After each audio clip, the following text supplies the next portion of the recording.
And now on our concluding episode on love and joy, discover the connection. Now, kung mapapansin po ninyo, ah, parang kamakailan lang, no? Ngayon, nasa first quarter, halos matatapos na naman yung first quarter ng taon. Kaya nga ho, napakahalaga na wag ho tayong mabuhay sa kalungkutan at mabuhay sa sama ng loob. Di ba? Kaya nga, love and joy, yung ating yung pagmamahal ng Diyos sa atin, at ganun din ang ating pagmamahal sa Kanya, yun ang magdudulot ng totoong kagalakan sa buhay. Amen? And isipin nyo, sa ikli ng panahon na meron tayo dito sa lupa, pagkatapos nabuhay ka pa sa kalungkutan, miserable pa yung buhay, kawawa naman, parang sayang naman, di ba? Kaya pakisabi mo sa katabi mo, kaya huwag kang papayag na mabuhay sa kalungkutan. Ayan. Sige, sabihan mo, huwag kang mahiya. Sabihin mo sa kanya, kaya okay lang matulog ka. Basta mahalaga, masaya ka. Di ba? Biro lang. Pero totoo lang po, isang bagay yan na dapat nating maintindihan. Alright? Now, ngayon, inaayos pa kasi nila yung computer. Pero di bale, may kikwento ako sa inyo. Now, yaman nila, ito yung ating pinag-uusapan. Meron kikwento sa inyo. May isang mama, may mga pulis, nilagyan nila ng one way yung daan. Hindi naman talaga one way dati yon, no? Nilagyan nila ng one way. Tapos, dumaan ngayon doon yung, Christian pastor pa, nagda-drive, dumaan doon. Hininto ngayon ng pulis, sabi niya, tabi mo, ganyan. Sabi niya, bakit po? Hindi niyo ba nakita one way? One way. Sabi niya, hindi naman one way dito, nagdadaan ako dito eh. One way nga, tinan nyo, halika, bumabaho kayo, pinakita. Oo nga, one way nga. Sabi ganon, paano po yan, sir? Di kailangan ko na ho kayong tikitan. Kailangan ba talagang matikitan? Alam nyo, kahit pastor yan, minsan natutokso din, di ba? Sabing ganon eh. Okay, sir, ganito na lang. Ano bang Tagalog ng one way? 100. Yan, pwede na yan. Pwede na yan. Nung iaabot na nung pastor, biglang sabi nung pulis, pastor ba kayo? Sabi niya, oo, bakit?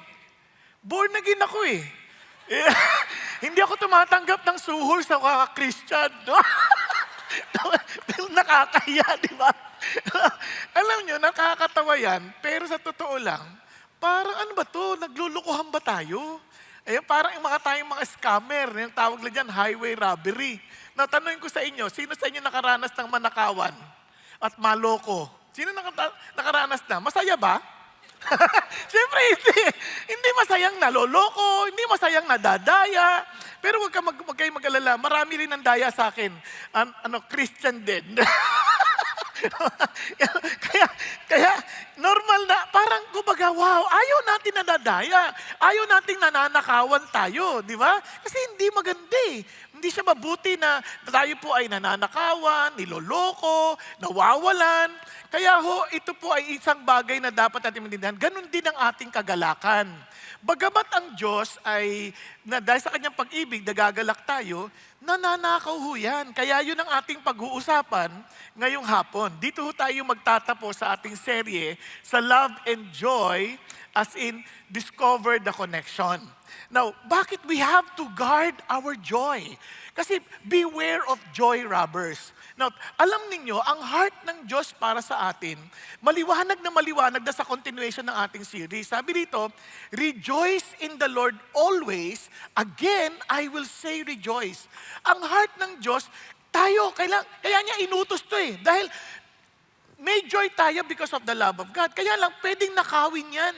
Kaya sabi niya, kaya inuutos ko sa iyo, magalak kayo sa Panginoon. Ba? Hindi ko sinasabing magalak kayo dahil sa mga nangyayari sa buhay ninyo, dahil sa mga problema ninyo. Hindi.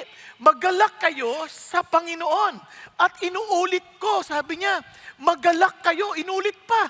Yan ay inuutos sa atin na magalak kayo. Bakit? Pwede mo bang utusan ng damdamin? Yaya nga, mali ang ating intindi. Yung rejoicing has nothing to do with our feelings. It is a decision, a choice to make na ito, hindi ibig sabihin ng rejoicing, kaya namamali ang intindi ng iba, kaya naiinis sila minsan sa mga Christian. Yun naman problema sa Christian, mga toxic positive eh. Yung parang toxic positivity na parang kailangan masaya ka lagi. Yung masayang salita, hindi ibig sabihin tawa ng tawa. Kasi ang tawa ng tawa, na kahit may problema, ay kahit na merong namatay na yung tatay, may tama yun. Diba? Kasi yung pagiging masaya, hindi naman yung ibig sabihin, tawa ka ng tawa eh. Hindi ganun ang masaya. Ang tao, pwedeng masayang umiiyak. Tears of joy. Naalala nyo? Mamaya makikita nyo pa yan. Pero ang punto kasi ganito, rejoice in the Lord. Anong ibig sabihin nun? Ibig sabihin, you are to be in the presence of God. Because in God's presence, there is fullness of joy. Kumbaga, once you are elevated or uplifted into the very presence of God, imagine niyo, you are now above your circumstances. Kasi alam mo that God is with you eh. Di ba? Biglang umangat ka ngayon sa iyong kalalagayan sa buhay. Now, tingnan ninyo sa application na to. Tingnan, paano nangyayari ito? Nung una pa lang mga preaching si Jesus, sabi niya ganon, blessed are the poor. Alam niyo Tagalog dyan? O anong saya ng mga aba sa spirito. Sabi niya, o anong saya sa mga, tingnan nyo, sa mga nagdadalamhati. Ha? Paano masaya nagdadalamhati? O anong saya sa mga mahinahon? O anong saya sa mga nagugutom at nauuhaw? Meron bang ganun? O anong saya sa mga maawain? Tapos sabi nga, o anong saya sa mga dalisay ang puso. Now, balikan natin. Ano sinasabi niya dito? Pansinin niyo, laging may for. For theirs is the kingdom of heaven, for theirs shall be comforted, for they shall inherit the earth, for they will be satisfied. Sabi niya, for they shall receive mercy. Lahat pansinin niyo, pati ito, blessed are the people insult you. Meron ba namang masayang taong iniinsulto at pinipersecute? Sabi niya, ang sinasabi niya ito, for your reward in heaven is great. So ano sinasabi niya? Ang rejoicing na pagpili, meron kang hopeful expectation. Nakuha? Kasi kahit ito nangyayari sa akin, ito ang gagawin ng Diyos. Kaya hindi ka nalulugmok. Nakuha na yung difference? You can choose to rejoice in the Lord kasi naniniwala ako sa pangako ng Diyos. Naniniwala ako sa kakayanan ng aking Diyos. So bakit ako malulugmok? Hindi masamang magdalamhati pag namatayan ka, pero hindi ka tulad na nawalan ng pag-asa. Na parang, bakit mo kami iwan? Ba't wala na kami? Paano ng buhay namin? Mamamatay na rin ako. Eh di tulak mo, subukan mo.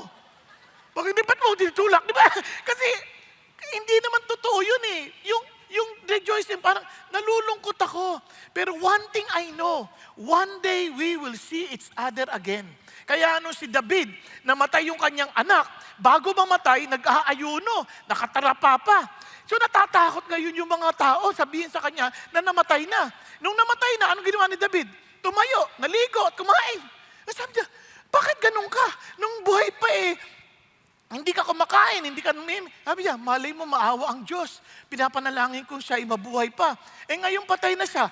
Maibabalik ko pa ba siya sa akin? Ang sabi niya, paparoon ako sa kanya. O di, meron siyang hopeful expectation, one day we will be together again. Nakuha? Kaya we can choose to rejoice instead of killing ourselves to death na parang sa kalungkutan. Sabi niya, hindi ganon. Parang ganito. Si Jacob is a very good example. Now, Jacob loved Rachel kasi sabi sa kanya, anong gusto mong sweldo? Sabi niya, I will work 7 years for your younger daughter Rachel. Siya lang mapangasawa ko. Ano sabi ni Jacob? So Jacob served 7 years for Rachel and they seemed to him but what? A few days because of his love for her. Yan ang rejoicing in that. Alam ko niya, rejoicing in that particular kasi mahal ko yan imagine mo, because of my love for Jesus. Now, parang maikli lang lahat ng ginagawa ko. Parang walang pagod na duwarating sa akin. Why? Because there is a hopeful expectation. Nakuha? Andyan tayo? Para lalo nyo pa maintindihan, ganito. Sino nagmamaneho dito? Mga nagmamaneho? Okay. So, napansin nyo ba, halimbawa kung kayo nagkotse, pag nagmamaneho galing sa Amerika at nag-drive dito, o kaya naging pasahero mo, anong reaction nila? Hay! Hay! Ano ba yan? Ang didikit! Di ba ganon, di ba? Bakit sila ganon? Kasi hindi lang ma-expect na ganito yung nangyayari dito sa Pilipinas. Na biglang liliko ka na lang, biglang lulusot ang motorsiklong ganyan. Kung hindi ka, ano ba yan? Bakit ba ganyan? Di ba? Kinakabahan ka. Nung una, kahit ako, ganyan din na, nakakainit ang ulo. Di ba? Pero, bandang ulit, teka muna, ba't pa nag-iinit ang ulo ko? Yan na yung naging normal na kalalagayan dito. Kaya, expected ko na yan. Kaya, bago ako lumiko, expected ko na baka may lulusot dyan. Di ba? Hindi ka na nagugulat, titigil ka na. Di ba? Hindi yung, tapos pag didikit, pag nagta-traffic, expected ka na magigit-gitan kayo, ganyan. Pagalingan kayo, di ba? Hindi ka na yung naiinis, nagagalit, natutuwa ka na, sige. Parang challenge na siya ngayon. Kasi meron ka ng expectation, nakuha. Pero kung wala kang ganong expectation, magagalit ka palagi.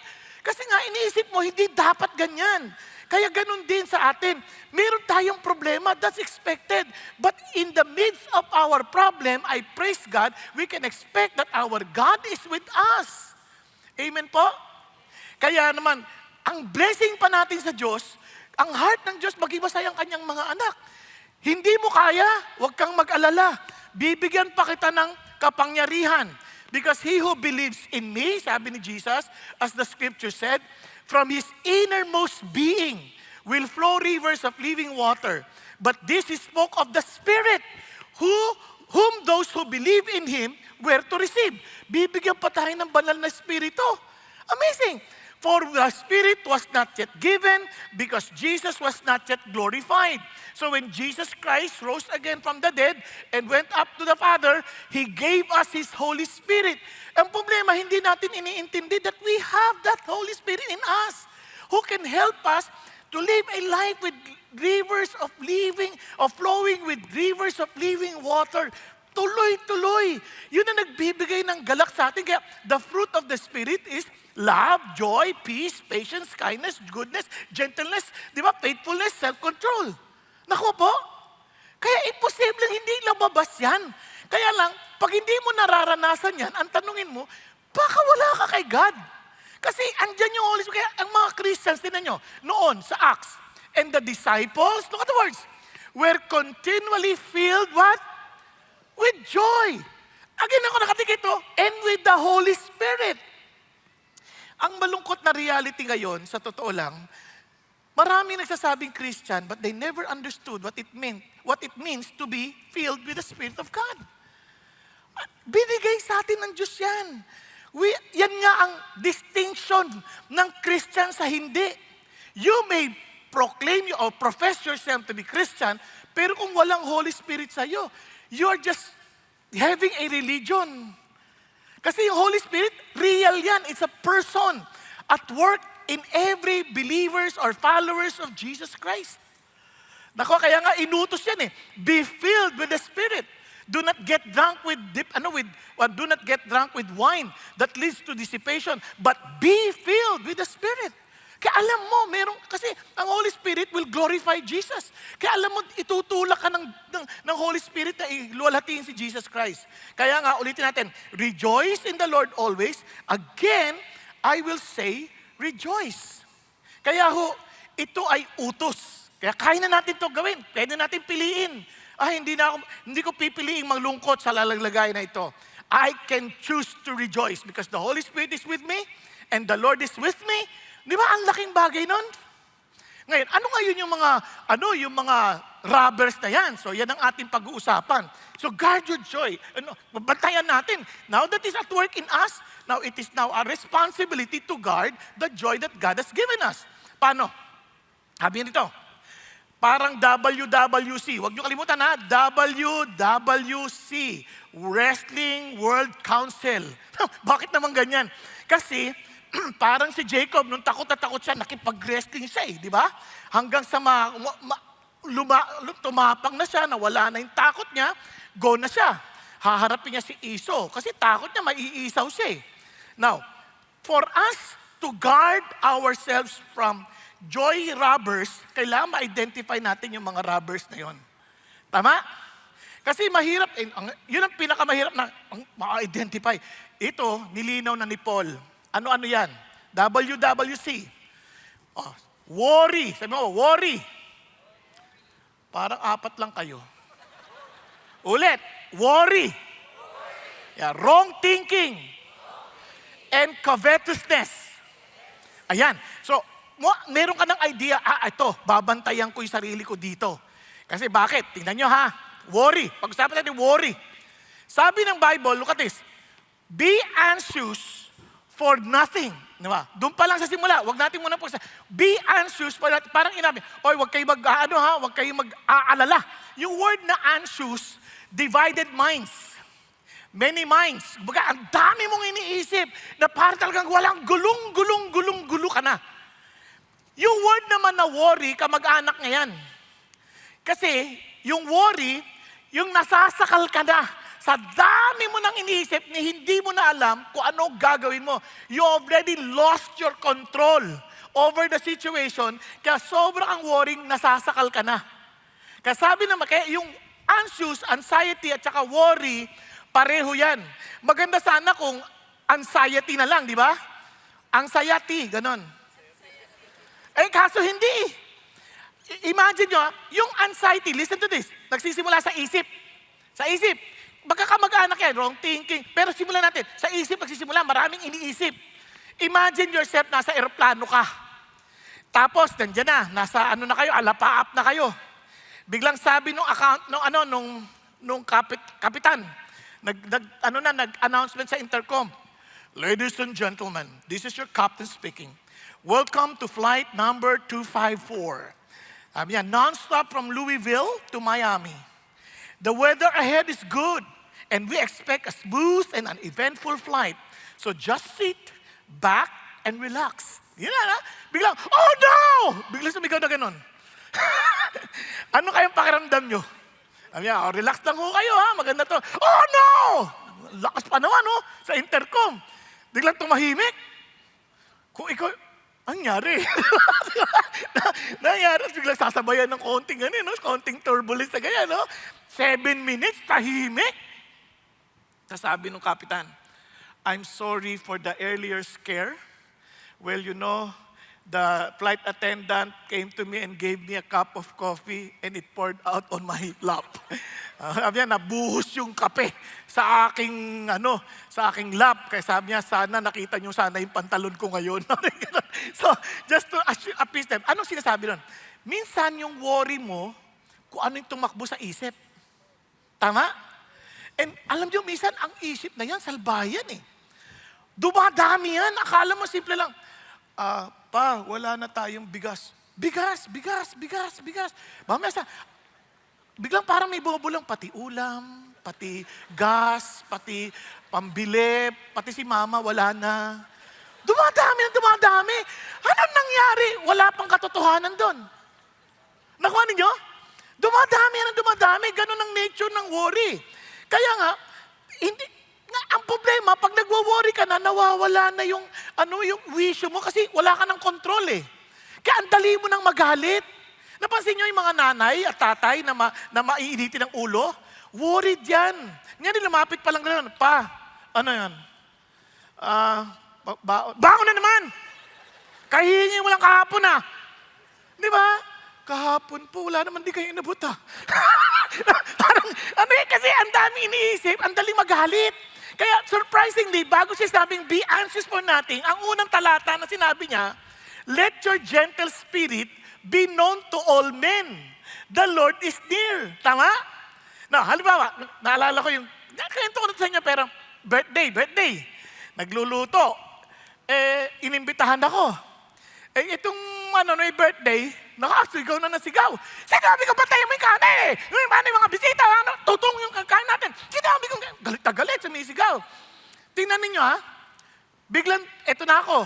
Naririnig ko lahat yung sigaw na yan. Medyo malaki rin yung bahay Biglang sabi nung Ma'am, andyan na si pastor. Hindi ba sabi ko sa inyo? Antayan ninyo. Tapos, ay pastor, kamusta kaya? Sandali lang, pastor Sabi ko sa inyo, yung pagkain ninyo. Ano napansin nyo? Kaya yung word na yun, the Lord is near, kasama mo si God Kaya ka naiinit ang ulo, nakalimutan mo may kasama kasi God Akala mo solo mo lang ang buhay. Kaya parang wala kang kasamang pumasan. Kaya nagkagalit ka, naiinit ang ulo mo. Buti sana kung ganun lang. Kaya nawawala yung saya natin kapag tayo ay anxious. Hindi lang yun. Hindi lang gentle. Tingnan nyo yung turo naman ni Jesus. Sabi ganun, for this reason I say to you, do not be worried about your life as to what you will eat, what you will drink, or not your body as to what you will put on in life more than food. Tingnan nyo dito. Look at the birds of the air. Marami sa atin, worried na hindi na natin napapansin yung mga ibon eh. Sa kalawakan, na hindi na natin naiisip, Lord, itong mga ibon na to, buhay pa rin oh. Ilang beses ko na itong tinirador ah. Parang pag-isipan niyo mabuti, hindi sila nauub. Parang ilagay niyo sa isip niyo. Minsan sa sobrang worry natin, hindi na natin na-appreciate ang mga creation ng Diyos. Sa sobrang worry natin, hindi na natin ma-appreciate ang mga tao sa paligid natin. Kaya sabi ng Lord, look at the birds of the air. Hindi naman sila nagtatanim, hindi sila nag-aani, hindi sila nag-iipon. Pinapakain ko sila. Kaya minsan, kaya ang problema natin, kaya tayo worried. Kasi, hindi natin ginagawa yung ating responsibilidad. Kaya nating magtanim. Kaya nating mag-ipon. Kaya nating, mag-ani. Gawin natin, dapat natin gawin. Ano bang wino-worry ng tao? Pera? O bakit ka walang pera? Gastos ka ng gastos eh. Sabi na mag-ipon ka din. Ano problema? Bakit wala ka na naman pera? Hindi ka nagtatrabaho. Alam nga naman dumating lang yung pera na hindi ka nagtrabaho. Di ba? Iba naman, mga estudyante, ba't ka nagwo-worry? May exam kami. Hindi ka nag-aaral. Kung nag-aaral ka, magwo-worry ka ba? Hindi. Yung iba kasi, kaya nagwo-worry, nag-aaral habang exam. Hindi pwede yun. Habang exam, nag-group study pa. Ano sagot? Ano ka ba? Magwo-worry ka talaga niyan kung papasa ka o hindi. Nakuha din nyo? Sa report, sa opisina, nagwo-worry. Hindi mo tinrabaho eh. Talagang, ibiruin mo ba na bang nanood ka ng K-drama? Ngayon, drama-drama ka ngayon, hindi ko alam gagawin ko. Kasi if we don't do our responsibility, for sure we will worry. Kaya sabi ng Lord, teka muna. Di ba, hindi ko ba sinasabi sa inyo na talaga, siyempre, sagot nyo lahat yan, hindi ganon. Ito pang karugtong niya, tinan nyo. And why are you worried about clothing? Observe how the lilies of the field grow. They do not toil nor do they spin. Sabi niya, yet I say to you that even Solomon in all his glory clothed himself like one of them. Now, tingnan niyo po. Si Solomon, kaya niya yan. Mayaman yan eh. Kayang bumili ng gusto niyang bilhin. Matalino. Pero hindi niya kayang pagandahin ang sarili niya kapareho ng mga lilies in the field. You know what God is saying? Yung responsibilidad mo, gawin mo. Yung hindi mo kaya, andito ako. I'll take care of you. Di ba? Ako naman magpapakain sa'yo eh. Naalala ko nung natanggal ako sa trabaho, ang nanay ko nasa Canada, pinuntahan ko siya doon kasi yun ang probinsya namin eh. So umuwi ako. Nagsasal. Di, eto na. Kausap kami nanay ko. Sabi ko, nanay ko, alam mo, nung namatay ang tatay mo, hindi ko maiisip paano ako mabubuhay. Kayong mga anak ko, siyempre may kanya-kanya na kayong buhay. Pero hindi ako pinabayaan ng Diyos miski minsan, sabi niya. Miski minsan, kita mo naman hanggang ngayon may pera pa ako. And totoo yun, siya pa tumutulong sa mga anak. Sa amin. Siya pa nagtumutulong, nakakahiya minsan isipin. No? Nanay ko na may edad na, siya pa tumutulong. At alam niyo, nung nagkasakit siya, na stroke, 5 years bedridden. Ni 5, wala kaming ginastos para sa kanya. The Lord provided for her.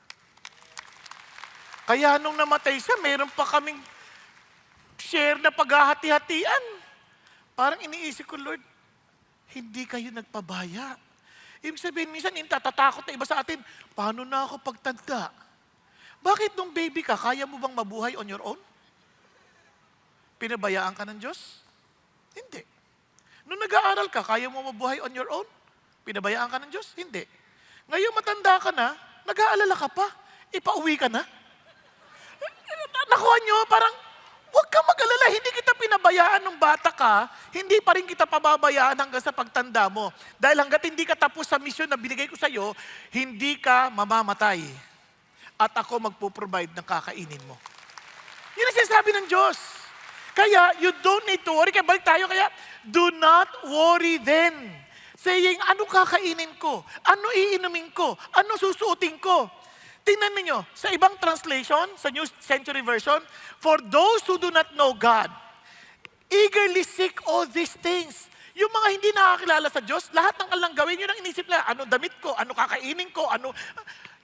For those who do know their Father, sabi niya, that you need all of them. Alam mo, alam ng tatay mo na kailangan mo yan. Ako, tatay din ako. Hindi ko kayang matiis na hindi ko mabigay ang pangailangan ng anak ko. Di lalo na si God na holy at blameless and perfect Father. Ako, basta magtatay pa ako niyan. Hindi ko man kayang i-provide lahat ng kailangan nila, hindi ko pa rin matiis na kahit pa paano meron akong maiambag. Nakuha ninyo? Di lalo na yung tatay natin sa langit. Kung tatay natin siya, wala tayong dahilan na mag-worry. Pero kahit sinong anak, hindi naman natapos dyan eh. Tingnan nyo, karugtong. Ano sabi? Kaya seek first His kingdom and His righteousness. Hanapin natin ang kanyang kaharian at ang kanyang katwiran, lahat ng ito, damit, inumin, pati pagkain, ako na magbibigay sa iyo niyan. Okay tayo? Kaya lang, makukontento rin dapat. Mamaya pag-uusapan natin yan. Kasi iba, binigyan na ng pagkain. Nakakain na, busog na, naghahanap pa ng dessert. Pagsabi, kailangan ba talaga anak yung dessert na yan? Wala lang. Kung hindi na kailangan, kung busog ka na, okay na yan. Ano pang hanapin mo? Iba, gusto ng damit. Gusto pa, branded. Hindi naman masamang branded, pero bakit mo gustong branded? Di ba? Yung masanay lang tayo, ano yung bigay ng Diyos, okay na. Kahit sa amin, alam nyo, siyempre gusto natin healthy living, di ba? Lagi ako sinasabihan ng mga doktor, o kakain ka, organic, ganyan. Pero hindi ko na masasabi sa tao, organic lang ang bibigay nyo sa akin, ha? Kasi nagbibigay sila paminsan-minsan eh. Alam nyo kung ano binibigay? Yung mga bawal, yung mga cake, ganyan, di ba? Yung tipong gusto ka nang mamatay agad. Ngayon, ito maganda. Sabi ko, Lord, paano ko ito iiwasan ngayon? Ayoko man kainin kasi kailangan healthy. Ito binigay nyo eh. Ito pinadala nyo sa tao, pinadala nyo sa akin. Cake. Anong sagot ng Diyos? Kung ikaw ay may trabaho, kahit laso ng makain mo, hindi ka maapektuhan. Hindi mo lang sasadyain kainin yung lason. Kasi pagpapakamatay na yon. Pero kung iyan ang pinrovide ko sa iyo, eat what is set before you. Kaya wag mong sasambahin ang iyong kalusugan at ang iyong regimen. Ang sasambahin mo ako. Kaya magpasalamat ka. Huwag mo i-worry, baka magkasakit ako, tsaka Lord, ang taba ko na. Huwag mo i-worry yun. Yung iba nga kain ng kain, hindi tumataba eh. Yun ang mag-worry ka dahil mamamatay yun. Naintindihan niyo yung sabihin? Andyan pa kayo? Hindi ko sinasabing hindi tayo mag-iingat. Hindi ko sinasabi yun, mag-iingat tayo. Pero, may mga chances na wala tayong control. In fact, ang worry is a control issue. Kaya tayo nagwo-worry kasi hindi na natin makontrol yung nangyayari. So we are playing God. Kapag tayo nagtitiwala sa Diyos at siya yung Diyos natin, then we have nothing to worry. Concern niya yan. Nagkakaintindihan? There was a time, sabi na, nagtatanong ako sa Diyos, Lord, parang kulang ata yung provision mo sa akin. Ang dami kong gastos. Di ayusin mo yung gastos mo. Check-in mo. Chichinek ko. Oo nga, no, ang dami kong mga subscription na hindi naman pala kailangan. Di tinanggal ko. Di nagkasya na ulit. Minsan, tuturuan ka naman ng Diyos eh. Pero, hanapin mo yung kaharian niya. Are you following? Andyan pa kayo? Kaya, when we are afraid, put your trust in God. In whose word I praise, in God I put my trust, I shall not be afraid. Di ba? Ang sarap. Balik tayo ngayon ulit. Kinipicturean mo pa pala. Hindi, kasi baka mag-worry ka, sabi mo, ay, wala na. Alam mo naman mapagmahal din akong tao eh. No. Kaya kunan mo na agad. Okay na. Now, sabi ng Bible, be anxious for nothing. So ano nang gagawin natin? Upo na lang tayo? Hindi. Everything, lahat, by prayer. Sabi mo, mag-pray mo. Ano ibig sabihin ng prayer? Sabihin mo sa Diyos. Basambahin mo si God. Yun ang word of prayer. Generic yun. Sabihin mo kay Lord, mag-pray ka, tumakbo ka kay God. Tapos supplication. Banggitin mo sa Kanya specifically ano problema mo. Sabi mo, Lord, nagwo-worry ako, wala pa akong asawa eh. Di ba? Nagwo-worry ako. Anak, ba't ka nagwo-worry wala kang asawa? 5 years old ka pa lang. Di ba? Parang gano'n. Sasabihin mo kay God. Wala namang masama doon eh. Sabihin mo kay God. Tapos ito, sabi gano'n, and let your request. Pero with thanksgiving, Lord, thank you ha. Kasi hindi ko pa sinasabi. Alam mo naman talaga yung pangangailangan ko eh. Pero sabihin mo yung concern mo. Tapos sabi niya gano'n, then let your request be made known to God. So ano ngayon ang request mo? Kunyari, Lord, nagwo-worry po ako sa kalusugan ko. So anong gusto mo? Gumaling? Yan, sabihin mo kung gagaling gusto mo. Sabihin mo yung request mo. Kasi iba, ang nire-request, Lord, may sakit ako eh. Bigyan mo ako ng pang-ospital. Yun ang ni-request mo eh. Di pupunta ka sa ospital ngayon. Tapos pwede mo namang i-request, Lord, pwede niyo po ba akong pagalingin na wala ng ospital? Pwede mo naman sabihin, i-request mo. I-request mo, hindi naman masama. Hindi ko siya sabing yun ang sagot niya lagi. Kundi, at least, alam mo kung ano yung ni-request mo. Sa halip na mag-worry ka, sabihin mo na lang kay God. Tama? Sino dito nagwa-worry? Be honest, huwag kayo mahiya. Sino nagwa-worry? Okay. May oras ka mag-worry. O di may oras ka mag-pray. Tama? Sabihin mo kay Lord, mag-pray ka. Lahat ng alam nyo ba, would you believe, lahat kong pinagpe-pray, bago mag-preach, Lord, nagwa-worry ako doon sa tao na tutulog lagi. Sinasabi ko, Lord, yung tao na to, itong mismo to, baka may sakit siya, pagalingin mo. Hindi ko sinasabing, kunin mo siya, walang ganon. Pagalingin mo, baka may sakit. Di ba? Baka laging pagod. May mga tao kaya natutulog, huwag niyong husgahan. Baka may karamdaman. Dapat ka concern kayo, bakit ito hindi na umiimik? Di ba? Pagpe-pray nyo din. Kaya, isang bagay na napaka-importanting ating titignan. Kaya naman, sabi ng Panginoon Diyos, sabihin mo. Now, how would you know that you have prayed? And the peace of God. Napaka-importante yung kapayapaan ng Diyos, which surpasses all comprehension. Maaring wala pang nangyari sa sitwasyon mo. But surprisingly, there's a peace na parang wala na yung issue sa'yo. Wala na yung concern na yun, nabigay mo na sa Diyos. And sabi nga doon, will guard your heart and mind in Christ Jesus. Ano nangyari? Yung puso mo, yung isip mo, nabantayan na ng kapayapaan ng Diyos, at ang isip mo nakatuon na kay Jesus. Kasi the reason why we lose our control, the reason why we get anxious, the reason why we get worried, kasi nawala na yung isip natin kay Jesus. Nandun na tayo sa sitwasyon, nandun na tayo sa mga pinagdadaan nating problema. Kaya sabi ng Lord, once you pray, bumabalik ka sa presence ni God at yung isip mo, bumabalik na kay Jesus. Are you following? Pag bumalik na kay Jesus yan, nagkakaroon ka na ng kapayapaan. At doon, bigla kang magpapasalamat because that is the will of God in Christ Jesus. Di ba? Kaya, huwag kang titigil kayo kasi nag-pray eh. Lord, yung anak ko po, hindi pa umuwi. Ano ba yan, Lord? Huwag kang titigil hanggat wala kang kapayapaan. Minsan, yung kapayapaan na yun, dadaling ka ng Diyos sa kanyang salita eh. Kaya, eto na. Now that your mind and your heart is focused on Jesus, ito naman ang ating responsibilidad. Yan ang role ni God after praying. Ito naman ang responsibilidad natin. Bantayan natin from wrong thinking. Di ba? Tingnan nyo. Ang sabi, finally, brethren. Di ba? Yung isip mo na kay Jesus na. So it's now up to us, sabi niya, whatever is true, whatever is honorable, whatever is right, whatever is pure, whatever is lovely, whatever is of good repute, if there's any excellence and anything worthy of praise, dwell on these things. Yung word na dwell, keep on meditating on these things. In other words, binigyan ka na ng kapayapaan ng Diyos. Are you following? Now, nakatuon na yung isip mo kay Jesus. Kaya naman, panatiliin mo ngayon yan nakatuon kay Jesus. Dahil yun yung part natin. Babantayan natin ngayon yung ating isip. Kasi anxiety sa mind. Nakuha ninyo? Worried. Kaya babantayan mo na ngayon yan. Kaya anong dapat nating iniisip? Sabi ni Lord, tingnan niyo, liwaliwanag naman. When you say dwell, ito sinasabi niya, you are to reason, parang tinalabanan mo yung utak mo. You are to calculate, you are to ponder. Ibig sabihin, minimeditate mo, pinag-iisipan mo ng mabuti.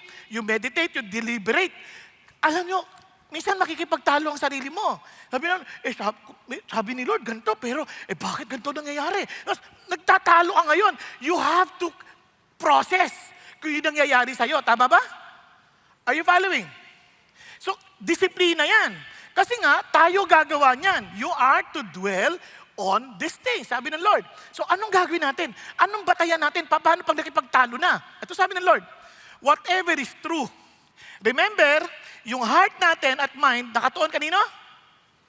Kay Jesus. Kasi the peace of God will garrison your heart and mind in Christ Jesus. Babantayan niya yan. So, it's now up to you. Baka naman tumakas ka dyan sa garrison na yan. Nakuha mo? So, kaya kailangan dito, you focus again, laging kay Jesus. Whatever is true. Ano yung true? In the light of Jesus. Nakuha? Hindi, mali yun eh. Mali intindi nila sa akin eh. Kailangan patunayan sa kanilang mali sila, tama ako. Hindi ganoon. It is about, kasi magwa-worry ka pa rin dun eh. It is about Jesus. Ito ba, kung ito totoo tungkol kay Jesus, then I'll stand on it. Kasi magbubulong ang diablo ng mga kasinungalingan. Sabihin sa'yo, totoo ba na hindi ka pababayaan ni Jesus? Di ba? Minsan, totoo ba si Jesus? Magtatalo ngayon yan. So, papaalala mo, hindi. Sinabi ni Lord sa akin to ganito eh. Nangako siya, naranasan ko yan in the past, ganito. Nakikipagtalo ka. Are you following? So, you need to keep your mind on Jesus. Nasabi nga rito, whatever is honorable. Whose honor? Your honor? Our honor? Pag ganun ang ating basis na pinagtatanggalan, kailangan ko pagtanggol ang sarili ko, reputasyon ko nakataya. No. Is this honorable to Jesus? Nagkakaintindihan? Is this honorable to Jesus? Kasi kung hindi honorable kay Jesus to, okay nang hindi honorable sa akin. Naalala ko noon, meron ako mga tao gusto idemanda. Kasi sinisiraan ako eh. Didemanda ko to. So sabi ng Lord, kung didemanda mo sila, bakit? Kasi Lord, yung pangalan ko ay nasisira eh. Ano mas importante? Pangalan mo o pangalan ko? O nga no? Pangalan nyo. O, di wag mo sila idemanda. Kapatid mo yan sa Panginoon. Ganon. Pinunit ko ngayon demanda. Di ba? At alam nyo, after several years, ayun, si Lord na nagpatunay na siya ang kasama ko. Nakukuha niyo ibig sabihin? Kaya, minsan naghahantay ng mga kakampi. Alam mo, sinisiraan ako dyan, Wag na. Hindi mo naman tungkol sa honor mo to eh. Sa honor ni Jesus. Kasi the more you try to keep your honor, nadi-dishonor si Jesus. Tama? Kaya yun ang sinasabi ng Lord. Kasi sabi niya, whatever is right. Ano yung right? Yung hindi kaliwa. Kaya huwag kang mangangaliwa. Layo. Tama din yun. Pero ano yung right? Right in the eyes of God. Hindi right in our own rights. Hindi yung karapatan ko, ipaglaban ko. Hindi. It's about what is right in the eyes of the Lord. And tuloy niya dito, whatever is pure in the standard of God, whatever is holy or innocent in the eyes of God, whatever is lovely to Jesus, whatever is good repute, if there's any excellence, look at the words, worthy of praise of Him, dwell on these things. Nagkakaintindihan? Yun lagi nating iisipin. Lord, ikaw, total yung heart ko na sa'yo na. Kaya lagi kong isipin, Lord, kapag ako ba'y nagdududa, makakaglorify sa'yo, it's not worthy of praise. Di ba? At hindi rin yan makatotohanan. Kasi hindi nagsisinungaling si Jesus sa kanyang pangako. Di ba? Kaya yun ang hahawakan natin. Now, paano natin ma-maintain yan? Ito, this book of the law shall not depart from your mouth. Lagi mo yang pag sinabing hindi mawawala sa mga labi, kasi out of the abundance of the heart, the mouth speaks. So, madaling salita, pinupuno mo yung puso mo ng salita ng Diyos. At bukod na yun, sabi niya, you shall meditate on it day and night. Lagi mong pinag-iisipan. Yung word na meditate, para yan yung pagkain ng baka. Yung dinidescribe yung pagkain ng baka. Nakakita na kayo ng kumakain ng baka? Sa mga hindi pa, parang ganito yan. Napansin yung baka, pag napunta kayo, nguya ng nguya yan. Kahit wala nang kinakain, nguya pa rin na nguya. Kasi ang style nila, pag nguya, lulunukin ng konti. Tapos ilalabas ulit. Ngunguyain na naman. Ang asim na nun, ha? Pero siyempre, hindi sa kanila dahil hindi naman tayo baka eh. Alam nila yon.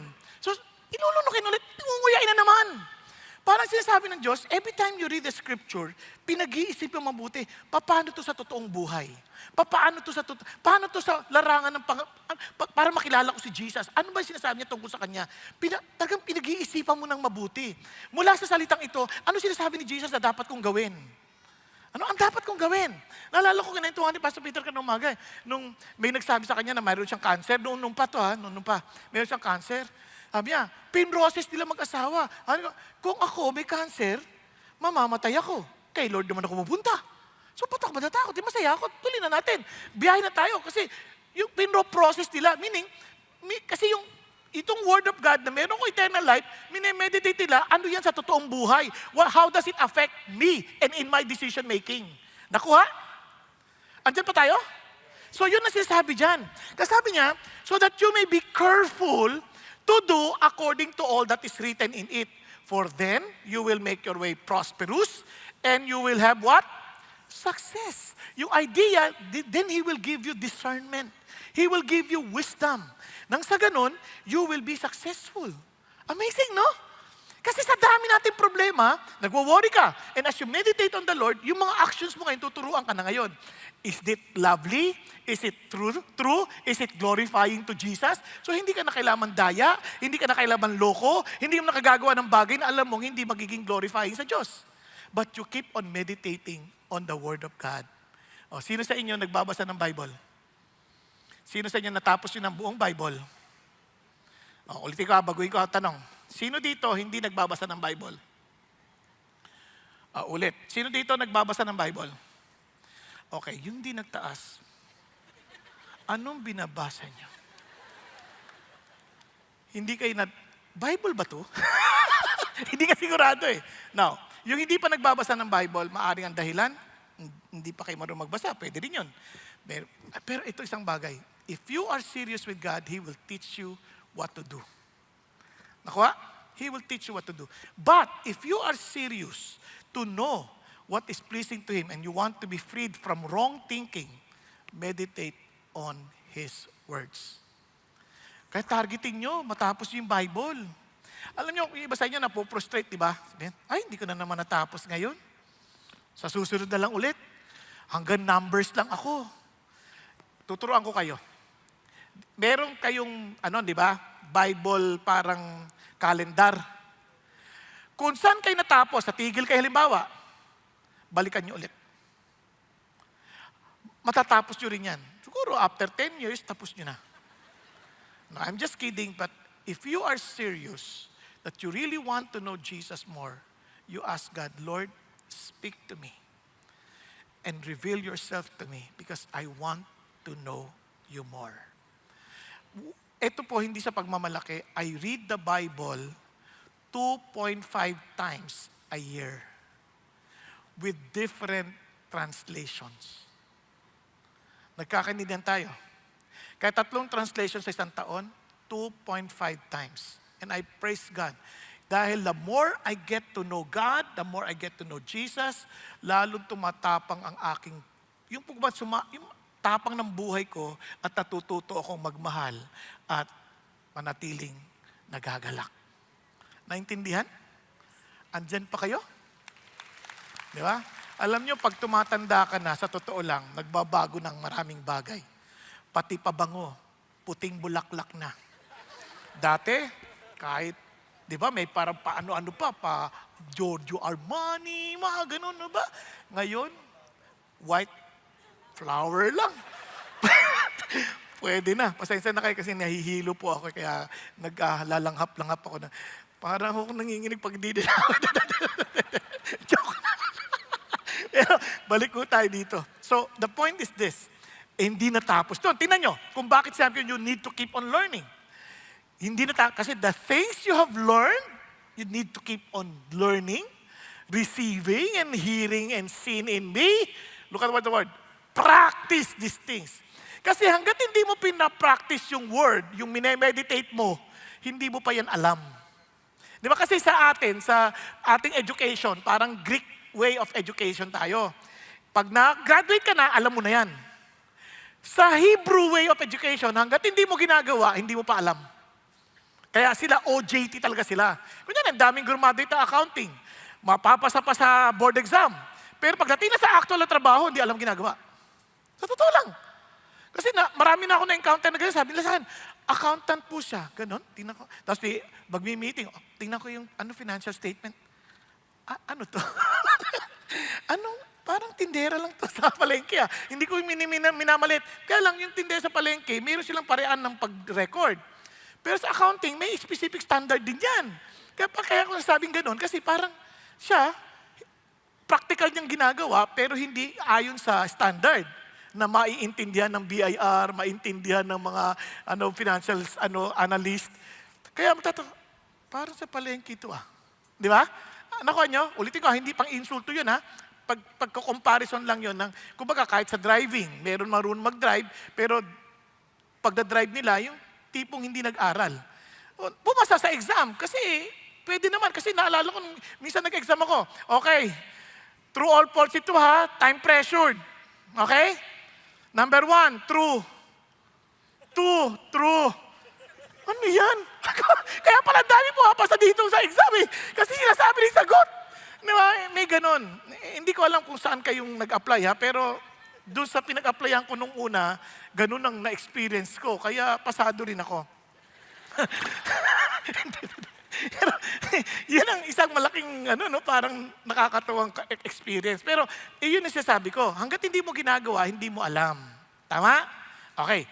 Kaya sabi ng Panginoon Diyos, ito ngayon, the moment na na-experience mo na-practice mo na, look at the words. And the God of peace shall be with you.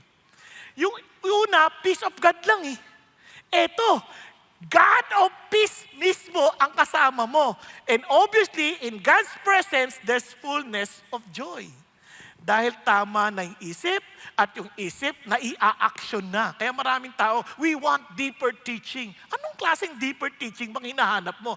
Ito ang deeper teaching. Yung turo, hindi lang nagstay dito sa isip, umabot sa paa at kamay na kung saan na ilalakad mo at na igagalaw. Yun ang deeper teaching. Nakuha natin? Kanda totoo na hindi mo lang sabi, si Jesus tagapagligtas ko. Hindi, alam ko, tagapagligtas ko siya, hindi lamang sa eternity, kundi kung niligtas siya sa eternity, then He can also deliver me from my present predicament, my present problem, my present vices, my present issues, kasi my God is my Savior. Are you following? Kaya doon lumalawak. Now, ito na po, kaya pwede mo nang sabihin sa sarili mo, kasi yung sarili natin, nakikipagtalo yan Sabi natin, basta hindi ako naniwala, why are you despair, O my soul? Hoy, ba't ka ba nalulungkot? Pwede ba magpuri ka sa meron kang sabi niya, ba't ka ba nababagabag? Umasa ka sa Diyos. Don't allow yourself to talk to you. You talk to yourself, telling Him about the Word of God. Nagkakaintindihan. Ngayon, ang paggagawin mo yan, huwag mo lang laksan. Kasi baka may naglalakad, ano ka ba? Bakit ka ba ganyan? Baka bigla kang kunin at dali ka sa Mandaluyong. Di ba? Ito, yung pagtatalo na parang kinukonvince mo sarili mo, magtiwala ka kay God. Di ba? Ang daming ganyan sa Psalm. Bless the Lord, O my soul, and all that is within me. Sinasabi niya sarili niya, uy, pagpalain mo si God. Don't forget your benefits. Di ba? Sinasabi mo sarili mo kasi hindi lagi tayo pagdating dito parang, wow, I speak the name of Jesus. Lagi ganun. Hindi naman laging ganun Minsan parang, Lord, bakit parang hirap na hirap ako magpuri sa'yo? Kaya sabi mo, ano ka ba? Ba't di ka nagpupuri? Magpuri ka, hope in God. Nakuha ninyo? Kaya po sakali lang may narinig kayo nagaganyan dito, intindihin nyo na lang. pero you can convince yourself by telling yourself, come on, you trust in the Lord. Di ba? You trust in God. Now, paroodin po natin ang testimony nito para makita natin how it is being applied sa kanyang sariling buhay. Si Ate Ruchi. I was not a good wife because I brought unforgiveness, bitterness, and anger from my childhood and my broken relationship with my family into my marriage. I mistakenly believe I was justified in holding on to these emotions, but they poisoned my heart and relationships.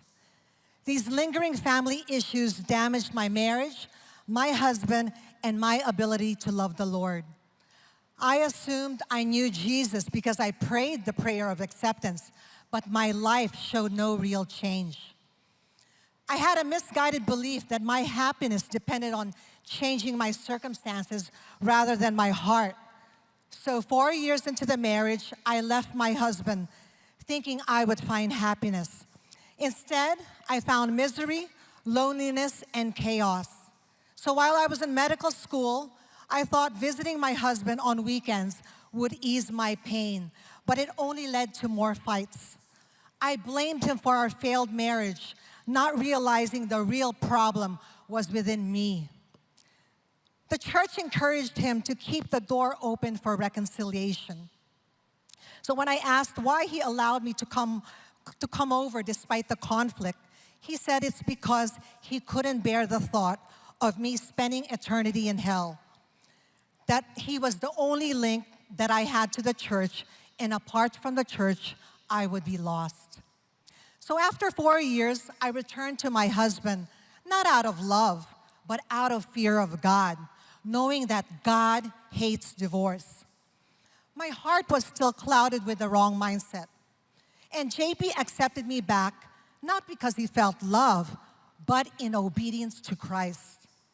He had heard an inner prompting which said, "This is your opportunity to destroy someone or build someone up. How can you not forgive when you yourself have been greatly forgiven?" Well, it took 2 more years, but I finally encountered the Lord in a Holy Spirit class that JP was teaching. I heard a voice say, "Your husband isn't your enemy. The enemy is yourself, Satan, and the world." I resisted, insisting JP was my enemy. But God repeated, "No, Ruchi, your enemy is yourself, Satan, and the world." And at that moment, my eyes were opened. I realized my wrong mindset, thinking that JP was the problem, was blinding me from the truth. I felt a deep need to change and follow Christ. I started reading God's Word and attending every Bible study and retreat that I could. The Holy Spirit showed me the many ways I needed to change. Our marriage didn't transform overnight. It took years for me to shift my focus from JP to the Lord. I still struggled with unforgiveness, which was the barrier to my relationship with God, my parents, my husband, and others. So in 2019, we attended Bruce Wilkinson's 70 by 7 seminar on forgiveness. I knew this is what I needed. And JP later recounted that at one point, he saw me crying uncontrollably.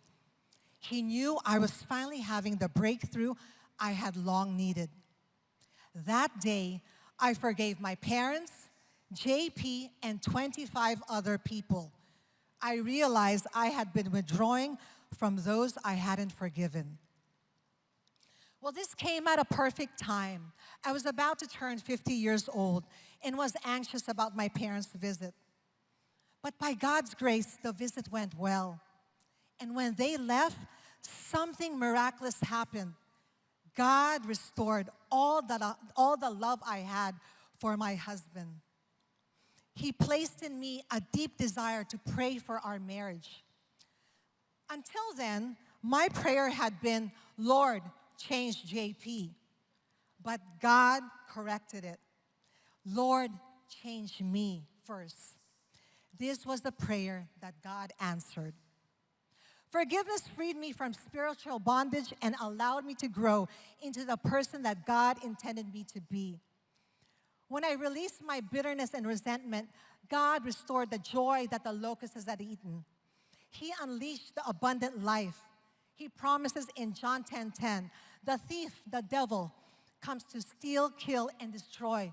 But I came that they might have life and have it abundantly."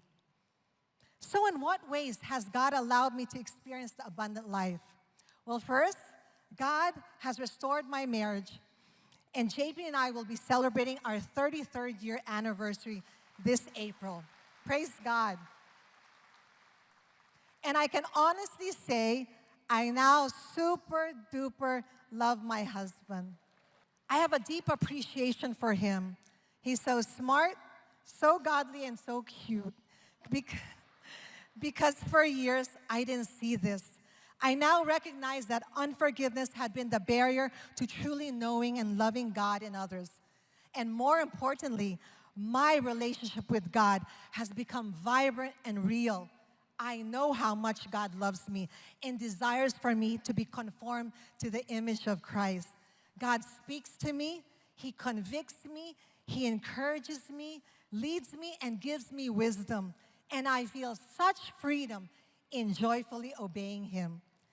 Before, I was extremely reclusive, but after my spiritual release, God blessed me with wonderful friendships.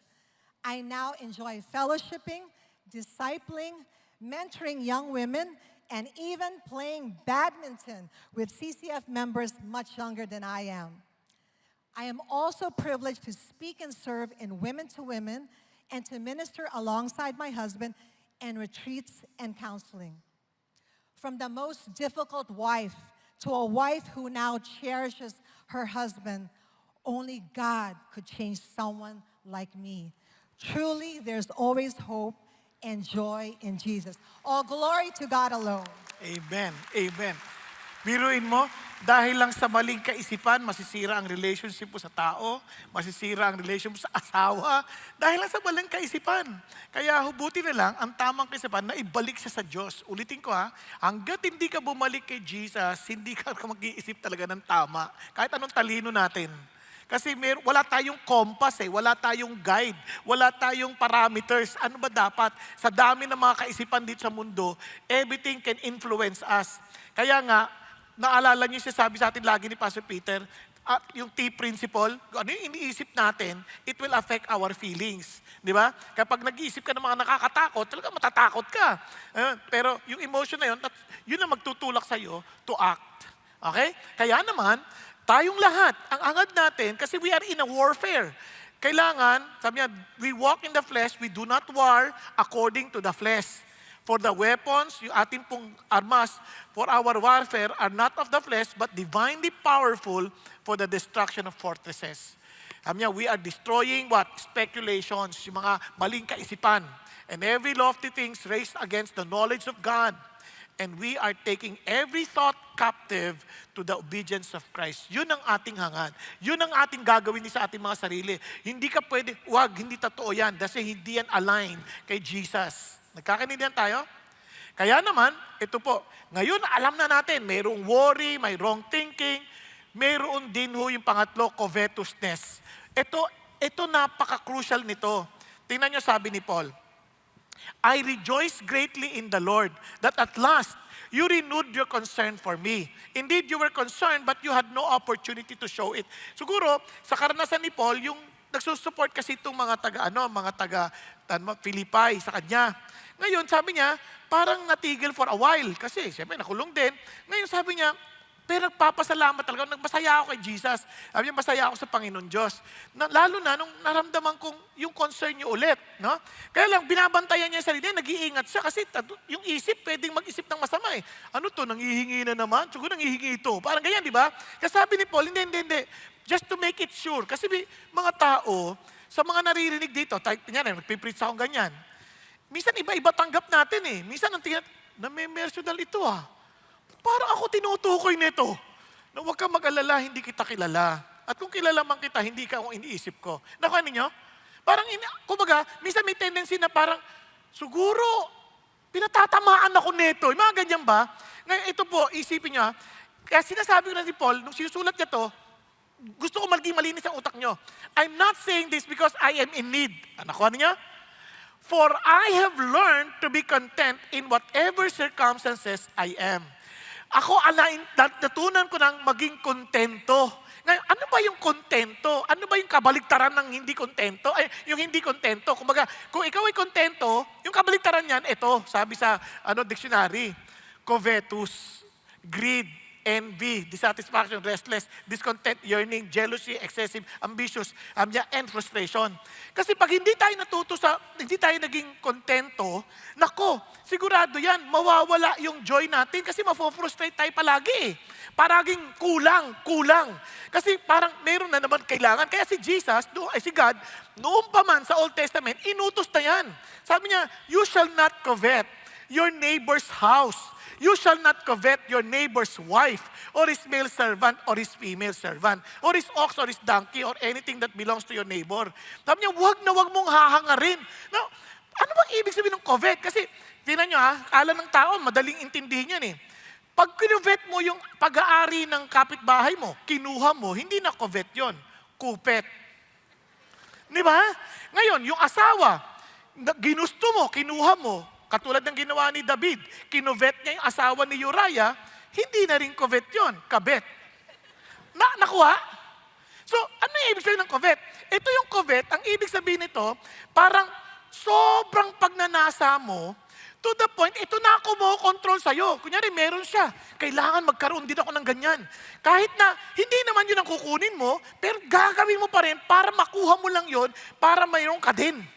Di ba? Tuloy, yung nagko-control sa'yo, hindi na yung necessity, kundi yung sobrang desire, yung covetousness mo, ang nagko-control sa'yo to do something. Andiyan pa tayo. Kaya, tuloy, hindi tayo nakakapag-isip ng maayos. Kaya nga po, ang sabi nga ni Pastor Peter kanina umaga, comparison is the death of contentment. Sa tuwing lagi tayo nagko-compare sa iba, ay bakit siya may ganun? Ay bakit siya ganito? Wala na, patay na yung contentment. Kasi hahangarin mo ngayon ano meron yung ibang tao eh. And sabi ng Lord, you don't need to. Bakit mo hahangarin? Una sa lahat, iba ka sa Kanya. Iba yung pangailangan mo sa pangailangan niya. Iba yung kakayanan mo sa kakayanan niya. Iba yung responsibilidad na ibinibigay ko sa iyo sa binibigay ko sa Kanya. So hindi mo kailangan i-compare yung sarili mo dahil malaking kahangalan. Sabi nga ng Bible, ang i-compare mo sa sarili mo sa ibang tao. Kasi wala magkapareho. Kahit ako may anak akong kambal, hindi sila parehas. Tingnan niyo yung katabi niyo. Dapat nga magpasalamat kayo na hindi niyo siya kamukha. Di ba? Huwag mo na ihambing kasi ibig sabihin, hindi kami mass-produce. Importante kami lahat. Nakuha ninyo?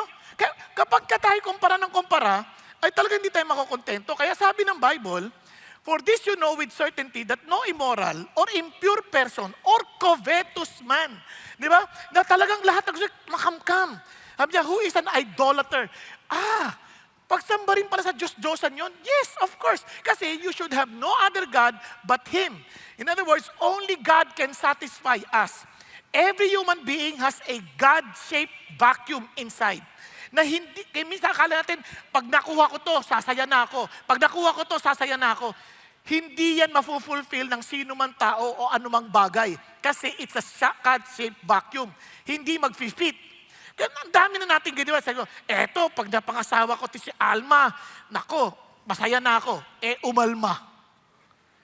Lorna naman. O hindi na naman nakayanan. Si Pe naman. Suplada. Ganun lang. Ay, nako, si Maria na lang nga. Si Maria naman. Hindi pa rin ako kontento. Si Mario naman. Lahat yan, nahahanapan mo ng paraan. Kasi hindi ka makontento Parang you're looking for something that will fill up your God-shaped vacuum. Nagkakaintindihan tayo? Hindi sa pang-iinsulto or whatever. It is a reality of life. Minsan nakala natin, pag nakuha ko itong pera na to, sasaya na ako. Hindi ba katotohanan yan? Tingnan niyo si Jim Carrey. Noon siya po ay siya yung in-announce sa mag-award, sa Golden Globe Award. Sabi nga, Jim Carrey, 2-time Golden Globe awardee. Sabi nga noon, o winner. Alam niyo sabi niya, nung siya po yung magbibigay ng award, sabi niya, thank you. Sabi niya, thank you. I am 2-time Golden Globe winner, Jim Carrey. Sabi niya, and when I go to sleep at night, sabi niya, I am not just a guy going to sleep. Sabi niya, I am 2-time Golden Globe winner, Jim Carrey. Inuulit-ulit niya, going to get some well-needed shut eye. And when I dream, I don't just dream any old dream. No, sir. I dream about being 3-time Golden Globe winning actor, Jim Carrey. Because then, pag nanalo na ako ng pangatlo, then, I would be enough. Sabi niya, it would finally be true. Sa kawakas, magiging totoo na. And I could not stop this terrible search for what I know ultimately won't fulfill me. Sabi niya, kahit na pangatlo, gusto ko na naman pang-4, pang-5, pang-6, hindi ka masasapatan. Kaya nga sabi ng Bible, if you cannot be enough with money, nothing else will be able to have you enough. Hindi talaga kakayanin. Kaya sabi ni Paul, binalikan niya, I am not saying this because I'm in need. I have learned to be content in whatever I am. Ano sinasabi ni Paul? Tuloy natin. Sabi niya, I know how to get along with humble means. Kahit anong sitwasyon, I know how to live in prosperity. Kasi maraming tao kayang maging mahirap, pero hindi kayang maging mayaman. Maraming tao, naalala ko sa Amerika, noon ang sweldo nila, yung sweldo natin ng isang buwan, nakukuha lang nila isang araw. Tapos nung naghihirap sila, I have no money, ang ganda pa ng damit. I have no money, I am broke. Sabi ko, kawawa naman to. Samantalang sa amin, no money? Matagal na! Di ba parang alam na natin, pero tingnan nyo, nung nagkapera na, doon na hindi alam. Nagkapera na, hindi na alam paano gastusin. Bibili na kung ano-ano, kahit hindi kailangan. Wala na, hindi na alam. Kaya nang bababae na, nang lalaki na, kung ano-ano na ginagawa. Kasi hindi niya alam eh. Di ba? Ngayon, tuloy tayo. Sabi niya, tingnan nyo in any and every circumstance, look at the words, I have learned the secret. This is something that you should never forget. Yung contentment, yung maiwas ka sa covetousness, hindi yan obvious sa lahat. It is a secret that you should know and learn. Paano ka naging kontento? Secret. Di ba? Ibig sabihin, kailangan alamin mo talaga yung sasadyain mong alamin. Sasadyain mong matutunan. Kasi secret nga eh. Hindi yan madali. Of being filled and going hungry, both of having abundance and suffering need.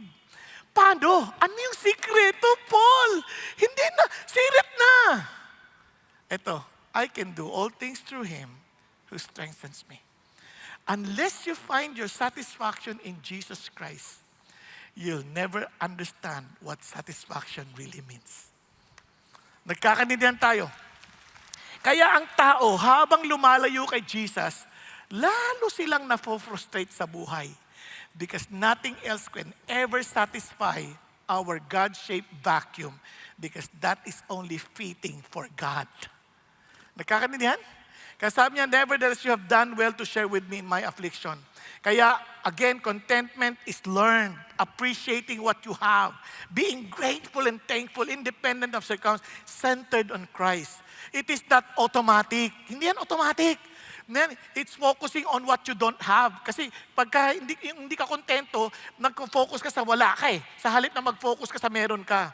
Laziness, complacency, grumbling, natamad, and having all you want, and focus on self. Laging ano sasabihin na sa akin. We are hungry for yung ating mga comments ng ibang tao. Alam niyo ba, ang greed, hindi lang naman yan sa pera. Minsan, uhaw din tayo sa pansin. Kaya nga may KSP. Tama? Minsan, hindi ako pinansin nito. Minsan nga binati, nakaganyan, hoy, kamusta ka na? Tapos dire-diretso lang. Hindi ako pinansin. Ang yabang nun ah. Hindi niya alam na nabahin siya, tulo-tulo na yung sipon. Kaya nagmamadali. Naghahanap ng tissue. Hindi ka na naawa sa tao na yun. Hahanapin mo yung pampansin.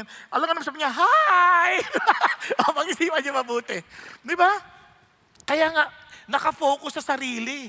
Minsan, alam niyo ba, ang dami ko nang napipigilang mga sinasabi sa preaching, alang-alang lang sa iba. Kasi uhaw sila sa pansin. Naulit tayo. Kaya sabi ng Bible, tingnan nyo, kung si Jesus ang sekreto, then make sure that your character is free from the love of money. Being content with what you have. Why?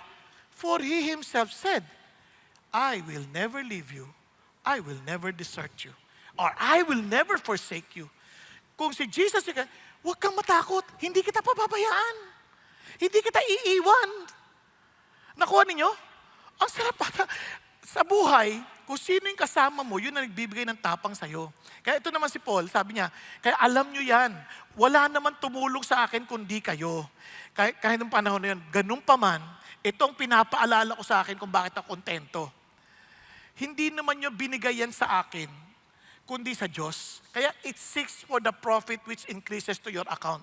If ever tinulungan nyo ako, sabi ni Paul, kung ako lang si Paul, di naman nyo ako tutulungan eh. Pero dahil ako ay lingkod ng Diyos, tinulungan ninyo ako. Tama ba? Kaya hindi ko rin pwedeng sabihin, tumulong kayo sa akin ha. Hindi, si God lang ang nagbigay sa kanila ng ganung burden dahil sa kanilang pagmamahal kay Jesus. Hindi dahil sa pagmamahal na kay Paul. Naintindihan po? Kaya sabi ni Paul, hindi yan para sa akin kasi para ito natututunan ninyo na yung ginagawa natin is to be a blessing to people. Kaya sabi niya ganoon, remember the words of the Lord Jesus, that it is more blessed to give than to receive. Kaya nga sabi rin ni Lord, yung gumawa sa'yo, yung tumulong sa'yo, nag-welcome sa'yo, dahil sa pangalan ko, i-reward ko yan. Nakuha ninyo? Kaya sabi ni Paul, bilhin ka natin kay Paul, sabi niya, kaya yung binibigay ninyo, kung ako sakaling tinulong sa akin, aalagaan ko din yan. Kaya kontento ako, masaya ako dapat, hindi ako nagre-reklamo. Bakit? Kasi in-offer nyo yan kay God. A fragrant aroma, an acceptable sacrifice, well-pleasing to God. Worship nyo kay God yan eh. And at the same time, I'm also telling you, yung binigay ninyo, huwag nyo sabihin, nagbigay ako dyan. Kaya bakit wala akong parking? Ako pa naman nagtatiles dito. Hindi, kay Lord mo binigay yan. Hindi mo binigay yan parang advance payment ng parking. Libre parking. Tama ba? Hindi, marami ako naranasang ganyang mga salita na narinig talagang galit na galit pa na bakit walang parking, ang gulo-gulo dito, tatayos naman ako dito. Di ba? May mga ganun tipo. Bakit hindi ako pwedeng umupo dito? May nakalagay na reserve. Nagtatayos ako dito. Hindi yan binigay para lang sa upuan mo. Makontento tayo sa Diyos. Binigay yan, binigay natin sa Diyos. Nakuha? Kasi hanggat hindi natin nakikitang kay God yan, hindi tayo makakontento. Eto na ba ang gandang pangako ng Lord? Kapag naintindihan natin ito ang pangako ng Diyos. Hindi para sa lahat to. Para doon sa mga naintindihan lang, my life is on Jesus. My life is Jesus Himself. Kasi sabi niya, and my God will supply. Ano sabi? May ba? May? Oh, will supply. Ano ibig sabihin yan? Sigurado, for certainty, all your needs. Tama ba? Tama ba yung dinig natin? Hindi ba, Sam? Pati ba ng pustiso kasama dyan? Basta kailangan mo. Naintindihan? Pagpapaayos ng ilong. Kasama dyan? Kung kailangan mo. Kung kailangan mo. Kasi na-aksidente ka, tanggal ang uling mo. Kailangan mo. Anak ko pero kung gusto mo lang patangusin, dahil kailangan mo, dahil artista ka, pwede rin. Basta kailangan mo. Nagkakaintindihan? Ang sabi niya dito, according to His riches in glory. Halimbawa, si Bill Gates, nakita ka nangangailangan, binigyan ka ng $100. Yun ba yun? Hindi according to His glory, according to His riches yun. Kasi $100, ano yun? Barya lang yun. Pero si God, hindi kanya titipirin. Kasi according to His riches in glory. In Christ Jesus. Kung wala kay Jesus, iniinsulto mo si Jesus, hindi para sa iyo to. Para lang to sa mga na kay Jesus. Are you following? Now to God the Father, be the glory forever and ever. Amen. Hallelujah. Kaya before we end, pasensya na kayo, manood tayo ng isang pang testimony na it captures everything that we've talked about. Okay, ito po si Leonardo. 10 to 15 years ago, I noticed that I was slowly losing my eyesight. In our family, this is genetically inherited. So I thought to myself it is best to prepare my family, myself, my children, my wife, for what is soon to come. So my two boys, I trained them how to take care of our pigs, since we also have a small backyard farm. And I taught them how to do the kapun of the piglets. I also taught them what medicines to inject when they get sick. So, and my daughters, I encourage them to learn how to manage the kitchen, how to cook. And my two boys even know how to cook the lechon. I prepared them for that so that when the time comes, they will be ready to to face it together with me. I also taught them how to drive, even at a very early age, without license. They already learned how to drive the motorcycle and the car, and my eldest daughter. And my wife also learned how to drive. It was all for that preparation. And as the years passed, finally it came. I was not able to drive anymore. And my worries really started to sink in. My capabilities were slowly developed into insomnia, my worries. I was not sleeping. My best sleep was only for 2 hours a day for 2 years. And that was not yet the worst of it. When the time came that I cannot read and write anymore, since I was a teacher, so worry really started to sink in even more. My insomnia was now developed into a deep depression. So I was always angry, and of course, the one closest to the heat will be the first one to get burned.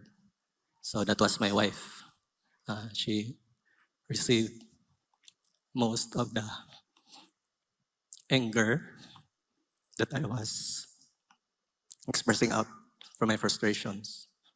And still, that was not the worst of it. After some time, I started to hear voices in my head telling me to commit suicide since I was no longer useful and I have no purpose. No. But these voices inside my head was different from any voice because it would argue with me.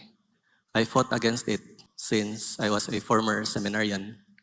I did my best to pray all the prayers, memorized prayers that I learned. It was, to my surprise, that the voice would just laugh at me and would tell me, am I supposed to be afraid of that?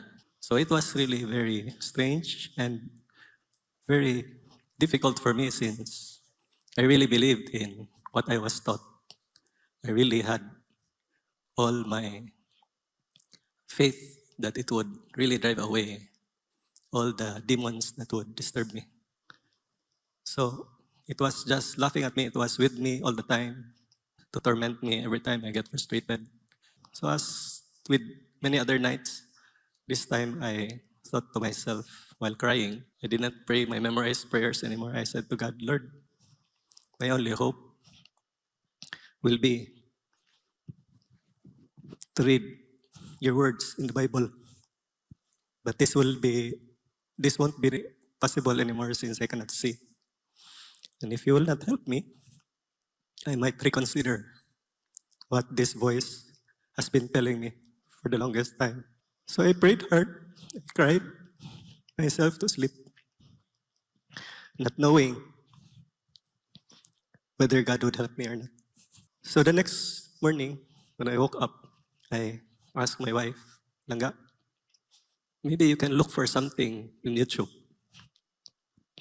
that would help me listen and hear something from the Bible. So she did. She looked for something or anything that she would be able to open. Accidentally, she opened CCF. We didn't know CCF back then.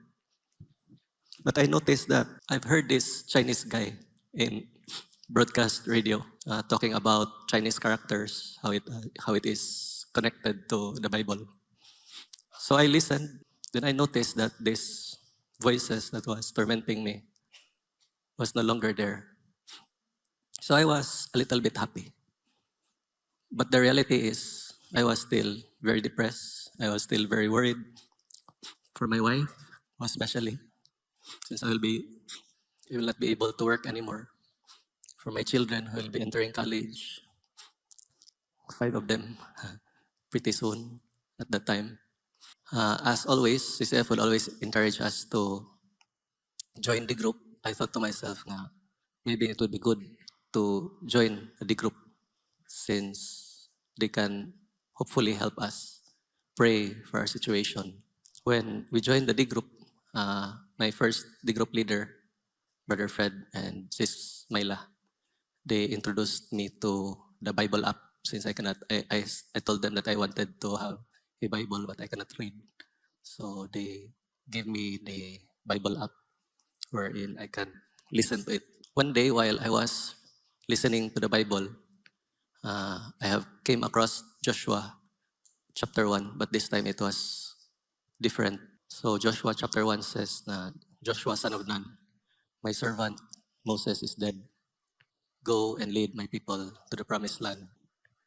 But there was this little voice coming into my head that told me, you change the name Joshua with your name and Israel with your family. I listened to it again and in my mind, change the name Joshua and your family with my name. And so it read, Junard, son of Leonardo, your previous life is dead. Go and lead your family to the promised land. As I was with my servants, as I am with my servants, so I'll be with you. Be strong and courageous. I will never leave you nor forsake you. Meditate on my word day and night. Turn neither to the left nor to the right. Only be strong and courageous. Have I not commanded you? Don't be afraid nor be discouraged. For I, the Lord your God, will be with you everywhere you go. These words, these promises of God, took away my depression. It gave me purpose, gave me meaning. I can be useful. I am not useless. I can be used by God. So please allow me to boast a little this time. Since it is said na if we are to boast, we have to boast on the goodness of God. So because of that, my family, every night after dinner, we would read the Bible. We are now on the 7th year doing this. We read the Bible and I would give a little sharing about what we are reading. And just lately, around 1.5 years, I am with a friend, a local pastor in our place. It is a different story by itself, no, because it was impressed to us by God that we would go and share the gospel to people in our place who are very old, bedridden, and to the sick. And we've been doing this for a year and a half, like I said. And we were also, we were part of the welcome ministry for some time. And we plan to join the next gen because we can make our children get involved in the ministry. While in Welcome Center, it will only be me and my wife. So we want our children to be part of the ministry. Sa next gen, we can do it as a family. So I hope we'll be able to have that soon. So that is how God has healed me, blessed me, and protected me from what was so difficult in my life. I used to be very worried about losing my sight, but I learned that true contentment does not depend on my circumstance or found in my own strength. It is the work of Jesus in me. Through Him, I learned to be content in every season. He supplies everything that I lack, giving me the strength to endure, peace to trust, and the joy to rest in Him. My contentment does not depend on what I have, but is based on Him. So I am Leonardo Mumungan Jr., person saved by the power of God's word. Thank you. Praise God. Hindi ho biro yung pinagdaanan ng kapatid natin na nawalan ho siya ng paningin. And talagang nakaka-depressed. And yet, as I've said, Jesus is our true contentment. He is our deliverer from worry and from wrong thinking. And alam niyo po ba yung anak niya recently graduated? Magna cum laude. Amazing. Praise God. Kaya mga kapatid, unless we ourselves experience God, na masasabi natin, oh, taste and see that the Lord is good. How blessed is the man who takes refuge in Him. Alam, minsan, hindi lang ho yan sa isip. We must experience God. Sabi niya, oh, fear the Lord, you His saints. For those who fear Him, there is no want. Hindi ka mangangailangan dahil for sure, God will take care of you. And the young lions do lack and suffer hunger. But they who seek the Lord shall not in want in any good thing. Kung di man binigay ng Diyos, hindi siya mabuti sa atin. Pero kung kailangan natin at mabuti sa atin dahil mahal tayo ng Diyos, sigurado ibibigay niya. Ang tanong lang, have you really tasted God? Kaya masasabi mo rin sa puso mo, deep within your heart, whom have I in heaven but you? Besides you, I desire nothing on earth.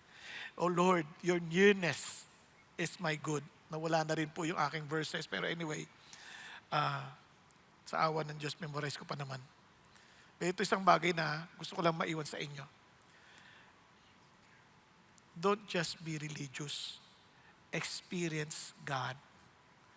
Kaya naman ang Diyos, hindi naman tayo pinagkulang. He knows exactly that we need Him. And is always waiting for us to come to Him. Tayo pong lahat ay yumuko sandali at pumikit. Kapatid, napakabuti ng Diyos sa atin. And alam ko some of us here are worried in life. And sometimes we've been meditating with the wrong things in life instead of focusing our eyes on Jesus. Iba sa atin ay we've been longing to have something. Iba naghahanap ng asawa. Hindi siya masama kung kailangan mo ibibigay ng Diyos. Pero hindi natin kailangan hanapin